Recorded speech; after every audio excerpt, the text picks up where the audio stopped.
So from watching the original trilogy, one could be understandably mistaken that the Empire uses Stormtroopers for basically everything, that they're their standard infantry unit, but that's really far from the case. So I figured today we could sort of take a closer look at actually when the Empire uses Stormtroopers, and maybe discuss a little bit about the Imperial Remnant and when they use those kinds of forces. I'm Colin, and this is Sci-Fi Deep Dive.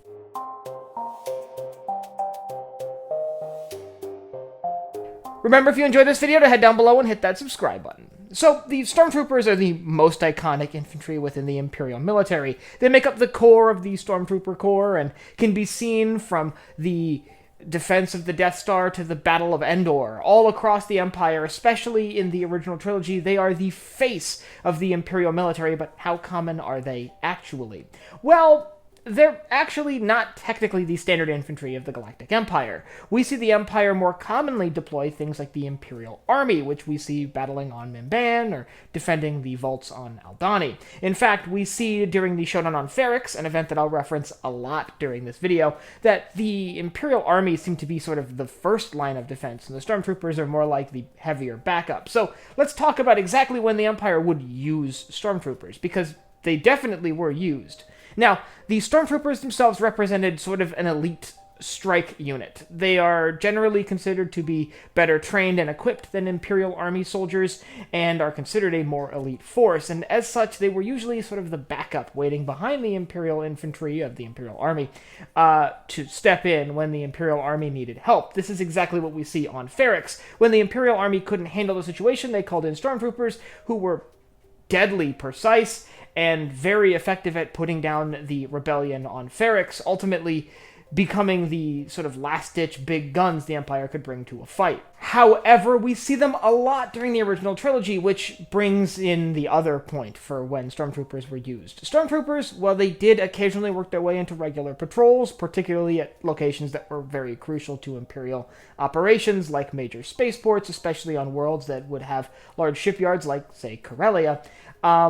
They were primarily tasked with defending things that were key to Imperial security.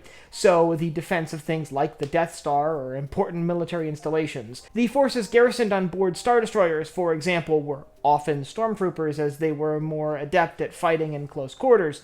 And when the Galactic Civil War broke out, most of those battles were fought by the most elite forces the Empire could put forward, which happened to be the Stormtroopers, who, by the way, since they were so elite and capable, were often tasked with defending high-ranking members of the Imperial military apparatus, like, say, Darth Vader, so that would explain why we see them more around Vader as well. All of this goes to build the air that while we're following the very important players in the Galactic Civil War during the original trilogy, we're seeing Stormtroopers everywhere because they tended to follow the important events and people, while the Imperial Army maintained order in the wings, in areas where the Empire had firm control over already. That being said, as the Empire fell and was replaced with the Imperial Remnant in the years following the Battle of Jakku, the mentality seems to have shifted a bit.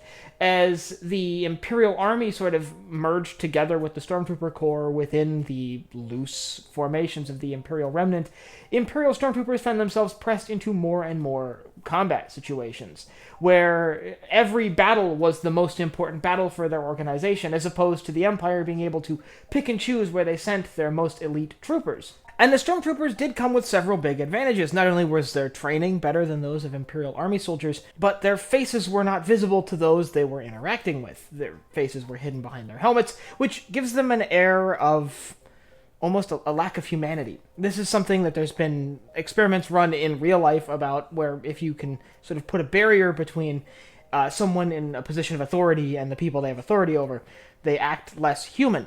And this is definitely the mentality behind an army of elite soldiers hidden behind masks where you can't see their faces and they know you can't see their faces. As a result, Stormtroopers did find their way into policing rules, particularly early in the reign of the Empire and basically before the outbreak of a full-scale war.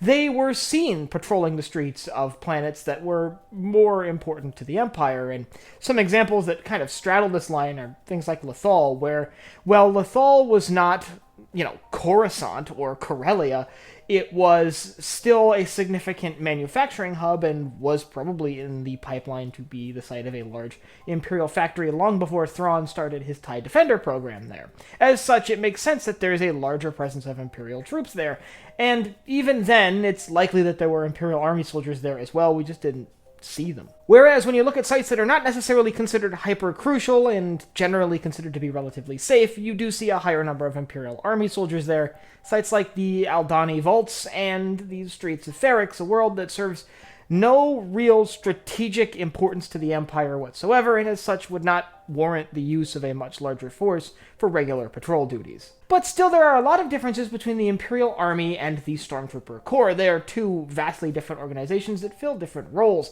So if you'd like to learn more about the differences between those two organizations, I'll leave a link up here to a video I made a while back on that. And I'd like you to let me know down in the comments why you think Imperial Stormtroopers were more common during the end of the reign of the Empire. Do you think the Empire started recruiting more people into the Stormtrooper Corps as opposed to the Imperial Army, or do you think we're just seeing more of them because the Imperial remnants and even the Empire in its later days are becoming more and more desperate?